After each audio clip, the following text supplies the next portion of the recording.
മക്കളെ, പുതിയൊരു academic year start ചെയ്യാൻ പോവാണ്. നിങ്ങൾ ഉണ്ടാക്കാൻ ചാൻസ് ഉള്ള 3 മിസ്റ്റേക്സ് ആണ്. അതിൽ ഫസ്റ്റ് മിസ്റ്റേക്ക് കോൺസെപ്റ്റ് മനസ്സിലാക്കാതെ പഠിക്കുന്ന പരിപാടി. അതായത് ഏത് സബ്ജക്റ്റ് ആയിക്കോട്ടെ മക്കളെ, ഫിസിക്സ് ആയിക്കോട്ടെ, കെമിസ്ട്രി ആയിക്കോട്ടെ, മാത്സ് ആയിക്കോട്ടെ, ബയോളജി ആയിക്കോട്ടെ, ഏത് സബ്ജക്റ്റ് ആയിക്കോട്ടെ, ഏത് സബ്ജക്റ്റിൻ്റെ ഏത് ചാപ്റ്റർ എടുത്ത് നോക്കിയാലും അതിൽ ഇമ്പോർട്ടൻ്റ് ആയിട്ടുള്ള കോൺസെപ്റ്റുകൾ ഉണ്ടാവും. ആ കോൺസെപ്റ്റുകൾ നിങ്ങൾ പറ്റാത്തടത്തോളം നിങ്ങൾ എത്ര ചോദ്യങ്ങൾ ചെയ്താലും എത്ര അതിനെപ്പറ്റി വായിച്ചാലും ഒരു കാര്യം ഉണ്ടാവില്ല. അപ്പോൾ ഫസ്റ്റ് തന്നെ ഏറ്റവും ഇമ്പോർട്ടൻസ് കൊടുക്കേണ്ടത് ആ കോൺസെപ്റ്റ് മനസ്സിലാക്കിയെടുക്കാനാണ്. അപ്പോൾ അതിപ്പോൾ എങ്ങനെയാണ് ചെയ്യേണ്ടതെന്ന് നിങ്ങൾക്ക് അറിയില്ലെങ്കിൽ നിങ്ങൾ ഏത് ക്ലാസ്, നിങ്ങൾ സ്കൂളിലെ ക്ലാസ് ആയിക്കോട്ടെ, എക്സാമിനറിൻ്റെ ക്ലാസ് ആയിക്കോട്ടെ, ടെക്സ്റ്റ് ബുക്ക് വായിക്കുന്നതായിക്കോട്ടെ, നോട്ട്ബുക്ക് വായിക്കുന്നതായിക്കോട്ടെ, എന്ത് ചെയ്യുന്നതിന് മുൻപും ഞാൻ എന്താണ് ഇവിടെ പഠിക്കാൻ ശ്രമിക്കുന്നത്, ഇനിയിപ്പോൾ അത് എന്താ പഠിക്കാൻ പോകുന്നത് നിങ്ങൾക്ക് അറിയില്ലെങ്കിൽ പഠിച്ചതിന് ശേഷം അല്ലെ പഠിച്ചുകൊണ്ടിരിക്കുന്നതിൻ്റെ ഏതെങ്കിലും പോയിന്റിൽ നിങ്ങൾ സ്വയം ചോദിക്കുക, എന്താണ് ഞാനിവിടെ പഠിക്കുന്നത്, എവിടെയായിരിക്കും ഞാനിത് ഉപയോഗിക്കാൻ പോകുന്നത്, എന്ത് ചോദ്യമായിരിക്കും ഇവിടുന്ന് പരീക്ഷയിൽ ചോദിക്കാൻ പോകുന്നത്. ജസ്റ്റ് നിങ്ങളോട് തന്നെ ചോദിക്കുക. അപ്പം നിങ്ങൾക്ക് മനസ്സിലാവും നിങ്ങൾ ശരിക്കും അവിടെ എന്താ പഠിച്ചെടുക്കേണ്ടതെന്ന്. അത് നിങ്ങളോട് ചോദിക്കാതെ വെറുതെ ഇങ്ങനെ ചോദ്യങ്ങൾ ഇങ്ങനെ ചെയ്തുകൊണ്ടിരിക്കുക, ടെക്സ്റ്റ് ബുക്ക് വായിച്ചുകൊണ്ടിരിക്കുക, അല്ലെങ്കിൽ ക്ലാസ്സിൽ ഇങ്ങനെ നോട്ട്സ് ഇങ്ങനെ വെറുതെ റിവൈസ് ചെയ്തുകൊണ്ടിരിക്കുക, ഒരു ഗുണം ഉണ്ടാവില്ല. അപ്പോൾ എന്താണ് ആ ചാപ്റ്ററിലെ അല്ല ആ ടോപ്പിക്കിലെ കോൺസെപ്റ്റ് എന്നുള്ള കാര്യം പിടിക്കാതെ മുന്നോട്ട് പോയിട്ട് പ്രത്യേകിച്ച് ഗുണം ഉണ്ടാകാൻ പോകുന്നില്ല. രണ്ടാമത്തെ കാര്യം റിവിഷൻ. ഓക്കെ, അപ്പോൾ ഇവിടെ പലർക്കും ഉള്ളൊരു മിസ്കോൺസെപ്ഷനാണ്, സാർ ഞാൻ കോൺസെപ്റ്റ് മനസ്സിലാക്കി അങ്ങോട്ട് പഠിച്ചാൽ പിന്നെ ഞാനത് മറക്കില്ലല്ലോ, അല്ലെ നിങ്ങളെ കേട്ടിട്ടുണ്ടാവും, മനസ്സിലാക്കി പഠിക്കണം, അപ്പോൾ അത് നല്ലോണം ഓർത്തിരിക്കുക. വെറുതെയാണ്. നിങ്ങൾ മനസ്സിലാക്കി പഠിച്ചാൽ നിങ്ങൾ മനസ്സിലാക്കി പഠിക്കാം, മനസ്സിലാക്കാതെ പഠിച്ചാൽ മനസ്സിലാക്കാതെ പഠിക്കാം. അത്രേ ഉള്ളൂ സംഭവം, അത്രേ വ്യത്യാസമുള്ളൂ. മനസ്സിലാക്കി പഠിക്കുന്നത് കൊണ്ട് അത് കുറേ നാൾ എക്സ്ട്രാ നിങ്ങളുടെ മെമ്മറി നിൽക്കുന്നു നിങ്ങൾ വിചാരിക്കുന്നുണ്ടെങ്കിൽ അത് തെറ്റാണ്. സയൻറ്റിഫിക്കലി അങ്ങനെ പോസിബിൾ അല്ല. അപ്പോൾ നിങ്ങൾ മനസ്സിലാക്കേണ്ട കാര്യം മക്കളെ, നിങ്ങൾ മനസ്സിലാക്കി പഠിക്കുക, അങ്ങനെ തന്നെയാണ് ചെയ്യേണ്ടത്. കോൺസെപ്റ്റ് പഠിക്കണം. പക്ഷേ അത് നിങ്ങൾ ഇടയ്ക്കിടയ്ക്ക് റിവൈസ് ചെയ്തില്ലേ നിങ്ങളത് മറക്കും. നിങ്ങളത് മറന്നു കഴിഞ്ഞാൽ നിങ്ങൾക്ക് അതുകൊണ്ട് ഒരു ഗുണം ഉണ്ടാകാൻ പോകുന്നില്ല. നാളെ പരീക്ഷ ആകുമ്പോൾ നിങ്ങൾ ഒരു സാധനം ഭയങ്കര കഷ്ടപ്പെട്ട് 2 മണിക്കൂർ എടുത്ത് നിങ്ങൾ പഠിച്ചു, മാത്സിൽ ഒരു ചോദ്യമൊക്കെ കുറേ ചോദ്യങ്ങൾ കഷ്ടപ്പെട്ട് പഠിച്ചു, പരീക്ഷ ആകുമ്പോൾ നിങ്ങൾക്ക് അത് ഓർമ്മയില്ലെങ്കിൽ പിന്നെ എന്താ ഗുണം? നിങ്ങൾക്ക് അത് എന്താണ് ചെയ്തത്? നിങ്ങൾക്ക് എന്ത് ഗുണമാണ് ഉണ്ടായത് അതുകൊണ്ട്?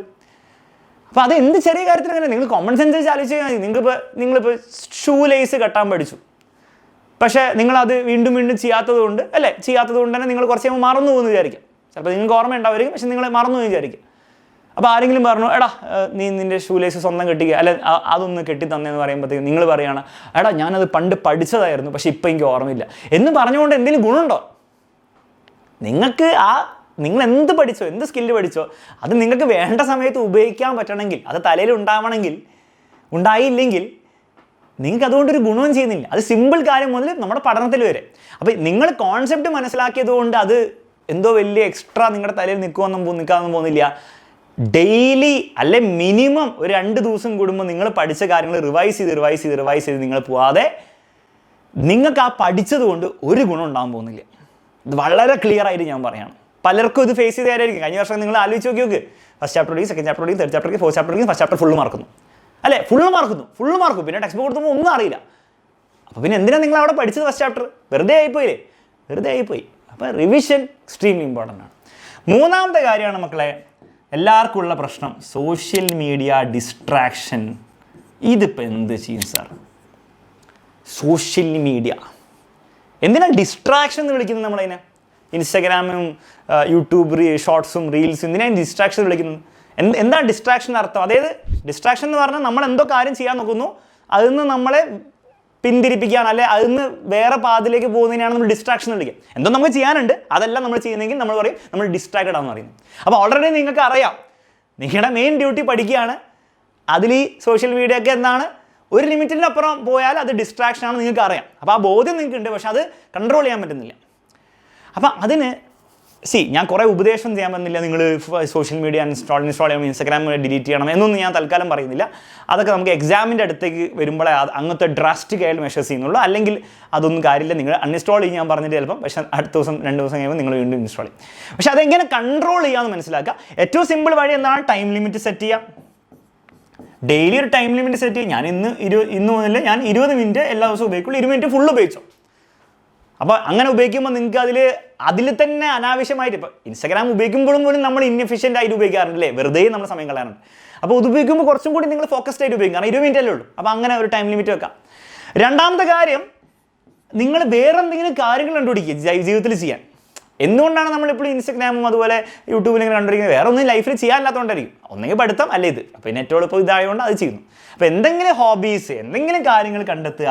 ഇപ്പം സ്പോർട്സ് ഒക്കെ കളിക്കുന്നവരാണെങ്കിൽ ഫുട്ബോളോ ക്രിക്കറ്റോ എന്തെങ്കിലുമൊക്കെ ഡെയിലി ചെയ്യാൻ വേണ്ടിയിട്ടുള്ള കാര്യങ്ങൾ കണ്ടുപിടിച്ചാൽ പിന്നെ ഇൻസ്റ്റഗ്രാം നോക്കാൻ അത്രയും സമയം ഉണ്ടാവില്ല നിങ്ങൾക്ക്. സമയമില്ലാത്ത വെറുതെ ഇങ്ങനെ ബോറടിച്ചിരിക്കുമ്പോഴല്ലേ നോക്കാൻ തോന്നുന്നു. അപ്പോൾ അത് അങ്ങനെ എന്തെങ്കിലും കണ്ടുപിടിക്കുക, എന്തെങ്കിലും മ്യൂസിക് ഇൻസ്ട്രുമെൻറ്റ് പഠിക്കുക. അത് പിന്നീട് ലൈഫിൽ നിങ്ങൾക്ക് യൂസ്ഫുൾ ആയിരിക്കും. കോളേജിലൊക്കെ പോകുമ്പോൾ നിങ്ങൾക്ക് സ്റ്റാർ ആവുകയും ചെയ്യാം. അപ്പോൾ അങ്ങനെ എന്തെങ്കിലും ഒരു കാര്യം, ചെറിയ എന്തെങ്കിലും ഒരു ഹോബീസ് നിങ്ങൾക്ക് നോക്കാവുന്നതാണ്. മൂന്നാമത്തെ കാര്യം, നിങ്ങൾക്ക് എന്ത് ചെയ്യാം, കുറച്ചും കൂടി ഫോക്കസും കോൺസെൻട്രേഷനും കൂട്ടാൻ വേണ്ടിയിട്ട് നിങ്ങൾക്ക് എന്ത് ചെയ്യാം, എക്സസൈസ് ചെയ്യാം.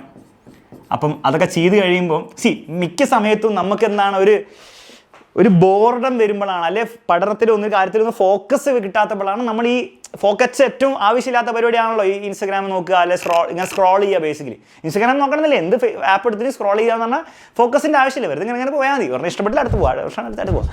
അപ്പോൾ അത് ചെയ്യുന്നത് നമുക്ക് ഫോക്കസിൻ്റെ ഒരു കപ്പാസിറ്റി കുറഞ്ഞു വരുന്നതുകൊണ്ടാണ്. അപ്പോൾ അത് കൂട്ടാൻ വേണ്ടിയിട്ട് ഏറ്റവും സിമ്പിൾ മാർഗ്ഗമാണ് എക്സസൈസ്. ഫിസിക്കൽ എക്സസൈസ് തന്നെ, മെൻ്റൽ എക്സസൈസ് ഉണ്ട്, ഫിസിക്കൽ എക്സസൈസ് തന്നെ ഫോക്കസ് നിങ്ങളെ ഇമ്പ്രൂവ് ചെയ്യും, സയൻറ്റിഫിക്കലി പറയുകയാണ്. ഇനി അതല്ല കുറച്ചും കൂടി നിങ്ങൾക്ക് സ്പെസിഫിക് ആയിട്ട് ചെയ്യണേ മെഡിറ്റേഷൻ, അങ്ങനത്തെ പ്രാക്ടീസസ് നിങ്ങൾക്ക് ഫോളോ ചെയ്യാവുന്നതാണ്. ആൻഡ് ലാസ്റ്റ്ലി ഏറ്റവും ഇമ്പോർട്ടൻ്റ് ആയിട്ടുള്ള ഈ ഒരു ഇതിലൊരു കാര്യം എന്താ പറയുക, നിങ്ങൾക്ക് പലരും ഇഗ്നോർ ചെയ്യുന്ന കാര്യം ഉറക്കം. ഇതിപ്പോൾ നിങ്ങളെ പറഞ്ഞ് പഠിപ്പിക്കണോ അറിയില്ല, മിക്ക കുട്ടികളും നല്ല ഉറങ്ങുന്നുണ്ടാവും. പക്ഷേ മിനിമം 8 മണിക്കൂറെങ്കിലും നിങ്ങൾക്ക് ഉറക്കം കിട്ടുന്നില്ലേ മക്കളെ, പ്രശ്നമാണ്.